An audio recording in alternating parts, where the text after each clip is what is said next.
Good morning बच्चों। हमने जैसा कि चैप्टर के स्टार्टिंग में पढ़ा था, स्पेक्ट्रोस्कोपी ऐसे मेथड हैं जिनके द्वारा हम जो कंपाउंड्स हैं उनकी स्ट्रक्चर को ज्ञात कर सकते हैं। प्रकाश के अवशोषण के द्वारा ये पदार्थ किसी निश्चित तरंग के अवशोषण के साथ में हमें स्ट्रक्चर हम उसका एनालिसिस कर सकते हैं। तो हमने अभी यूवी विजिबल स्पेक्ट्रोस्कोपी देखी थी। उसमें हमने यूवी प्रकाश के द्वारा जो इलेक्ट्रॉन का एक ऊर्जा स्तर से दूसरे ऊर्जा स्तर में ट्रांजिशन होता है और उसके द्वारा उसके अवशोषण के द्वारा हम ये पढ़ पाते हैं कि ये जो पदार्थ है इसमें कौन कौन सा क्रियात्मक समूह उपस्थित है या कोई कंजुगेशन संयुग्मन उपस्थित है या नहीं। अब हम दूसरी स्पेक्ट्रोस्कोपी पे चलते हैं जिसे कहते हैं हम इंफ्रारेड स्पेक्ट्रोस्कोपी। यहाँ आप देख सकते हैं इंफ्रारेड स्पेक्ट्रोस्कोपी में हम किसी भी पदार्थ पर आईआर रेडिएशन डालते हैं, जो कि हमने शुरू में पढ़ा था स्पेक्ट्रम का हिस्सा है एक, जिसे हम आईआर स्पेक्ट्रम कहते हैं, जो 3 तरह का हो सकता है। निकट अवरक्त क्षेत्र, नियर इंफ्रारेड और सुदूर अवरक्त क्षेत्र। 3 तरह के हम इसको आईआर रेडिएशन को 3 भाग में बांट दे रहे हैं। जब हम किसी पदार्थ पर इन आईआर रेडिएशंस को डालते हैं तो वो पदार्थ इसको अवशोषित करके और हमें ये सूचना दे पाता है कि इसमें कौन सा समूह उपस्थित है। अब जैसा कि हमने स्पेक्ट्रम में पढ़ा था, यूवी विजिबल जो प्रकाश है उसकी ऊर्जा अधिक होती है, आईआर की उससे कम होती है। तो आईआर जो रेडिएशन है पदार्थ पर गिरती हैं तो वो इलेक्ट्रॉन को ट्रांजिट करने की उतनी ऊर्जा नहीं रखती, उसकी जगह वो सिर्फ अणुओं के परमाणुओं में कंपन पैदा करती है और उस कंपन की स्टडी करके हम ये पता लगा पाते हैं कि ये पदार्थ क्या है। इसे हम तरंग संख्या से नापते हैं। यहाँ पर आईआर स्पेक्ट्रम में जो हम ग्राफ बनाते हैं वो पारगम्यता, ट्रांसमिटेंस और तरंग संख्या के बीच में होता है। यहाँ पर हम न्यू बार यानी तरंग संख्या लेते हैं और इधर हम पारगम्यता लेते हैं और हमें ग्राफ मिलता है। ये ग्राफ यूवी विजिबल ग्राफ से बिल्कुल अपोजिट पीक्स नीचे की तरफ होती हैं, उसका उल्टा बनता है हमेशा। आईआर स्पेक्ट्रा स्टडी करने में हम अब सबसे पहले कुछ इसके थ्योरेटिकल एस्पेक्ट्स देख लेते हैं कि हमने पहले देखा था जो एनर्जी लेवल्स हैं वो इस तरह के होते हैं, लेकिन अगर प्रकाश को अवशोषित करके ये इलेक्ट्रॉन यहाँ से यहाँ तक नहीं जा सकता, इसका तात्पर्य ये नहीं है कि ये इलेक्ट्रॉन यहाँ तक भी नहीं जाएगा या यहाँ तक भी नहीं जाएगा। वो एटम जो हैं वो कंपित होते हैं, जो मॉलिक्यूल्स में कई एटम्स होते हैं और उन एटम्स में कंपन होता है, तो वो इलेक्ट्रॉन इस तरह से ऊपर वाले लेवल में जंप करके वापस नीचे लौट आता है, ऊपर वाले इलेक्ट्रॉनिक लेवल तक नहीं जा पाता। तो इसको हम कंपन को मापने के लिए या हम ये कहें हम कंपन ऊर्जा को मापने के लिए फॉर्मूला है एक, ये है energy of vibration is equal to V + ½ h nu V0।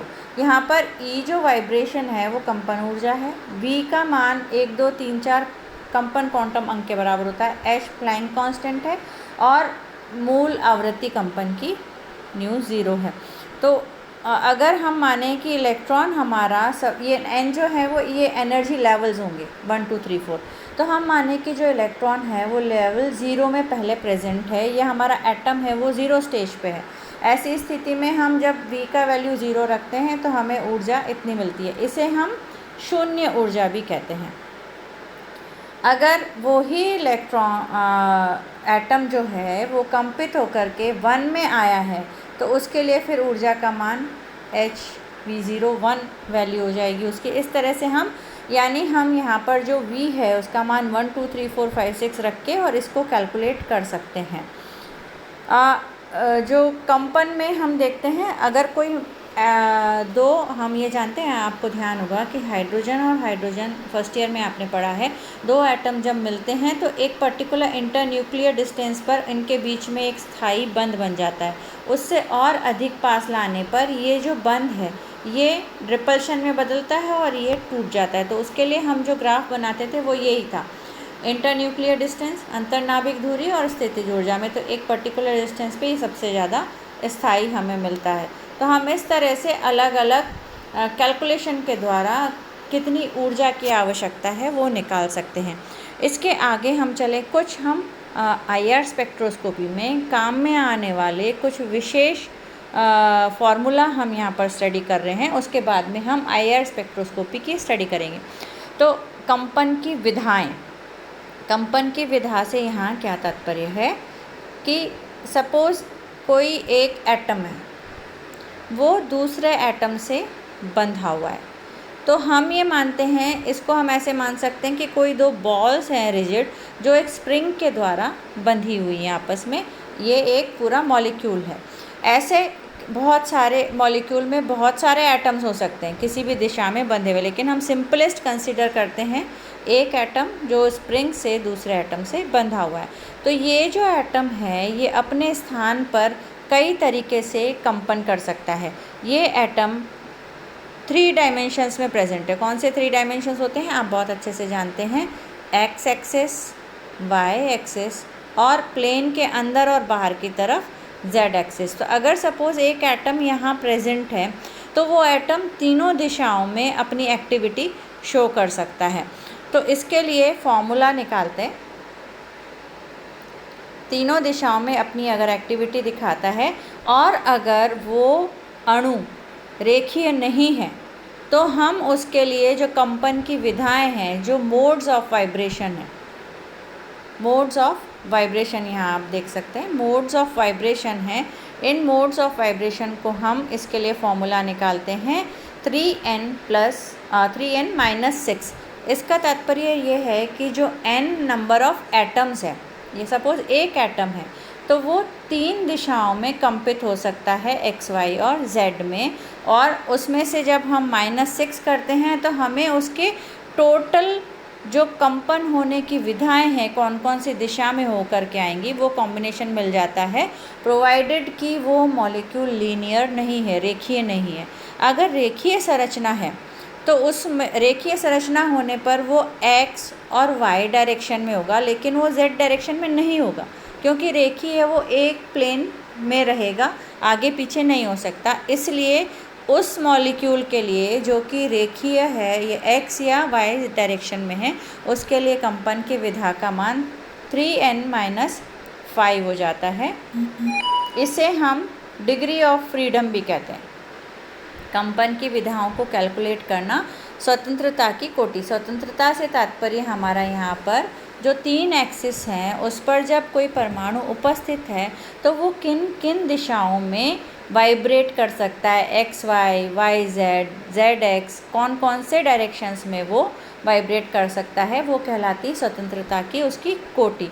तो हम अगर टोटल कंपनों की संख्या निकालें तो स्वतंत्रता की कोटि 3 डायरेक्शन में एटम की, माइनस इसमें स्थानांतरण की स्वतंत्रता, यानी अपनी जगह को छोड़ के दूसरी जगह पर जाने की स्वतंत्रता, और घूर्णन की स्वतंत्रता, अपनी जगह पर कौन कौन सी दिशा में घूम सकता है। तो अगर मॉलिक्यूल हमारा तीनों डायरेक्शंस में है, ये आप देख सकते हैं, जो मॉलिक्यूल हमारा है वो अगर तीनों डायरेक्शन में है तो उसके लिए 3n, n नंबर 1 हो जाएगा यहाँ पर। 3n तो 3 डायमेंशंस में उसकी स्वतंत्रता की कोटि है। 3 यहाँ पर स्थानांतरण की कोटि, यानी x, y, z तीनों डायरेक्शन में। ये जो है मॉलिक्यूल, इसमें ये एटम x में घूम सकता है, y में घूम सकता है और z में घूम सकता है। 3 इसकी रोटेशन की कोटि है और 3 इसकी अपनी जगह को छोड़ करके डिस्प्लेस होने की, यानी अगर ये यहाँ से रोटेट होए तो x डायरेक्शन में, y डायरेक्शन में और z डायरेक्शन में रोटेट हो सकता है।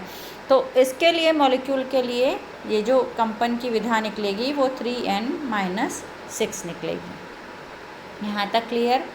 अब इसके बाद में हम आगे चलें।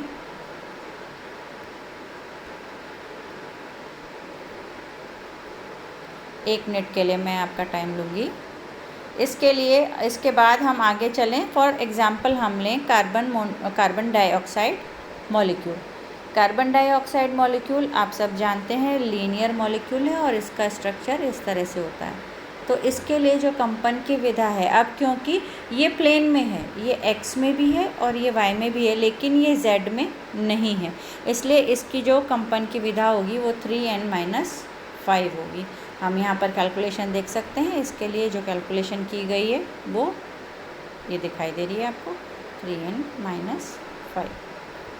चलिए इसके बाद नेक्स्ट हम देखते हैं आणविक कंपनों के प्रकार, क्या क्या किस किस तरह के आणविक कंपन या एटॉमिक मॉलिक्यूलर वाइब्रेशंस जो होते हैं मॉलिक्यूल में वो किस किस प्रकार के होते हैं, ये हम नेक्स्ट क्लास में देखेंगे।